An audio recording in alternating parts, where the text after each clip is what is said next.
Buon pomeriggio amici, benvenuti. Abbiamo il nostro grande pouring. Qui vi faccio vedere tutta l'attrezzatura è già pronta. Ecco, vediamo i colori: arancio, turchese, rosso, blu scuro, giallo e rame. E li useremo per fare il nostro pouring. Vi aspetto a breve, mi raccomando, seguite il video fino alla fine e poi ci sarà anche un bonus per voi. Cominceremo con molta tranquillità, quindi verserò i colori sopra questa tela. La tela io l'ho bagnata prima, in modo che i colori scivolino meglio. Dopodiché cominceremo anche con l'aiuto del fono. I colori sono sempre quelli della Montmartre e della Pebeo. Ecco, vi faccio vedere un colore qui, Pebeo Pouring, adatti, già premiscelati, pronti all'uso.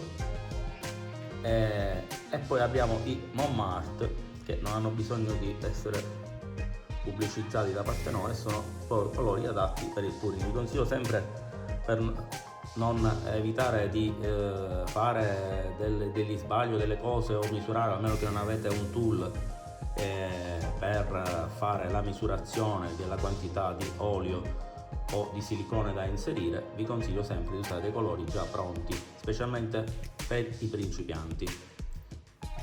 Allora, a presto, vi aspetto al finale del video e buon pouring!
Ciao.